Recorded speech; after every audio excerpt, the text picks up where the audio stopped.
Hello guys, আমি মিষ্টি চলে এসেছি আপনাদের জন্য আরও একটি নতুন ব্লগ নিয়ে। কেমন আছেন আপনারা? আমি ভালো আছি, আশা করছি আপনারাও সবাই ভালো আছেন। এখন ঘড়ির কাঁটায় ওই সকাল 6:30 মতন বাজছে।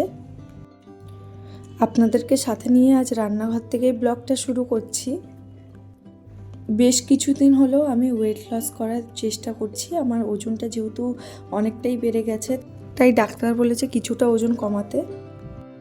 সকালে উঠে ফ্রেশ হয়ে গিয়েছি, এবার একটু এই গ্রিন টিটার জন্য একটু গরম জল করছি। সকালের বেলায় না ওই লেবু জলটা ঠিক আমি খেতে পারি না, তাই গ্রিন টিটাই করে নিচ্ছি। আর যতটা আমি জানি গ্রিন টি নাকি খাবারের ক্রেভিংটা খুব ভালো রকমভাবে কমিয়ে দেয়। তাই আমি চেষ্টা করি যে ওয়েট লস যখন করি, মাঝে মাঝেই করি, তো যখন করি আর কি জার্নিটা স্টার্ট, তখন গ্রিন টিটাই বেশি প্রেফার করি। এদিকে একটা কাঁচের বোতলে ওই 1 লিটার মতন জল নিয়েছি। আমি যখনই এই ওয়েট লস জার্নিটা শুরু করি, আমি আমার ওয়েট লসের রুটিনের মধ্যে ডায়েটের মধ্যে এই ডিটক্সটা রাখি। এই ওয়াটারটা আমার এত ভালো লাগে খেতে। আর এমনিতেও যখন আমরা ওয়েট লস করার চেষ্টা করি, আমাদেরকে 3 থেকে 4 লিটার জল দিনে খেতে হয়। তো শুধু নর্মাল জল তো খাওয়া অনেকের পক্ষেই অসুবিধা হয়ে যায়।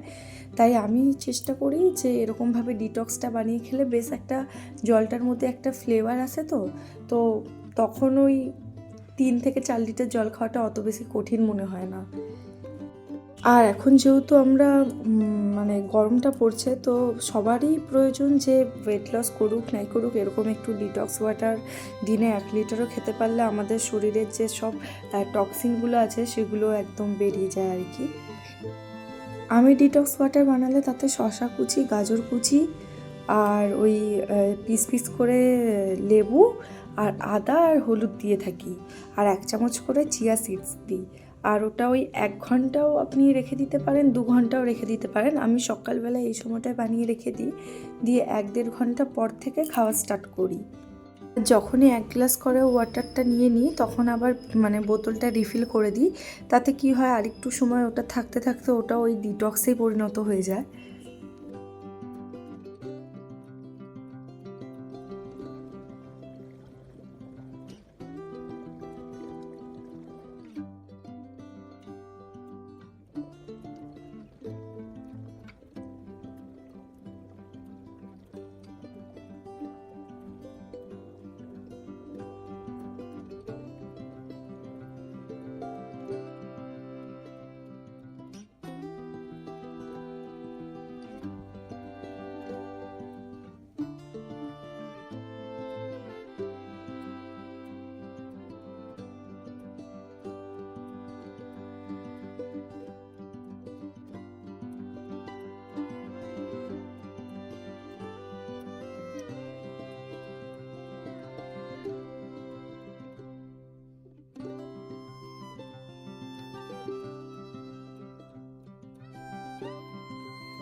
শুধু যে ডায়েট তা নয়, আমি একটু এক্সারসাইজ করারও চেষ্টা করছি। কারণ দেখুন, শুধুমাত্র ডায়েট কন্ট্রোল করে তো আর তেমনভাবে ওয়েটটা লস করা সম্ভব নয়।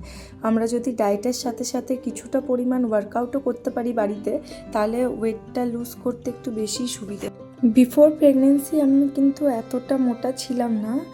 বিফোর প্রেগনেন্সি আমার ওয়েটটা তখন ওই 60 কেজির মধ্যেই ছিল।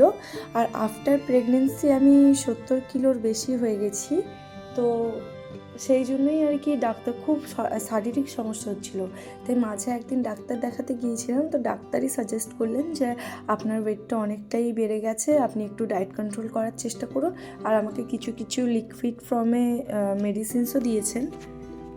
তো সব মিলিয়ে আজ থেকেই ওয়েট লস করার জার্নিটা স্টার্ট করলাম। মাঝে একবার করেছিলাম, কিছুটা ওজন আমার কমও হয়েছিল, কিন্তু জানেনই তো, যখনই একটু ওজনটা কম হয়ে যায় তখন আমরা আবার সেই অনিয়ম করে সব কিছু লাইফস্টাইল করতে শুরু করি। তো ওই জন্যই আর কি আবারও বেড়ে গেছে ওয়েটটা। তো বাদ বাকি যা কাজ ছিল সেগুলো তো হয়ে গেছে, এবার রান্নাঘরে এসেছি, একটুখানি মটরশুঁটি ছাড়িয়ে নিচ্ছি।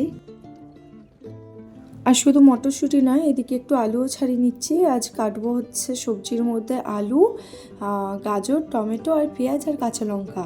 আজ আসলে একটুখানি ওই সুজি দিয়ে উপমা টাইপের বানাবো, উপমাই তো বলে সাধারণত ওটাকে।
আর প্রতিদিনকার মতন আমার হাজব্যান্ড আজও পুজো করে নিচ্ছে। ও যখন পুজো করে, তো আগেও বলেছি আপনাদের, আমার খুব ভালো লাগে।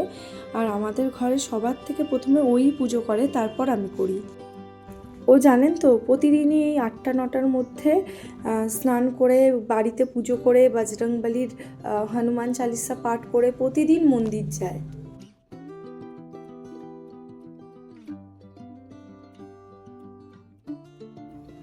আর মানুকে এই ড্রেসটা চেঞ্জ করে দিয়েছিলাম সকালের, এবার ওই জামাটাই একটুখানি ভিজিয়ে ওর হাত পাগুলো একটু মুছে দিচ্ছি। তাতে তো কিছুতেই মুছবে না বলছিল, তবু জোর করে মুছিয়ে দিয়েছি।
আর এই তো সুজিটাও হয়ে গেছে এদিকে।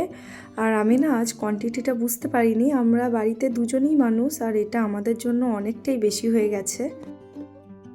জানেন তো, কাল থেকে আমাদের ওয়াইফাইটা বাড়িতে খুবই সমস্যা করছে, ঠিক করে চলছিল না। তাই আজ সকালে মানে এই সময়টার দিকে একটা দাদাকে ডাকা হয়েছিল, যে আমাদের ওয়াইফাইটাকে ঠিক করে দিচ্ছিল। তো আগে আমাদের বাড়িতে জিও ফাইবার লাগানো ছিল, আর আজ আমাদের বাড়িতে এয়ার ফাইবার লাগানো হচ্ছে। তো আজকের মতন এই পর্যন্তই।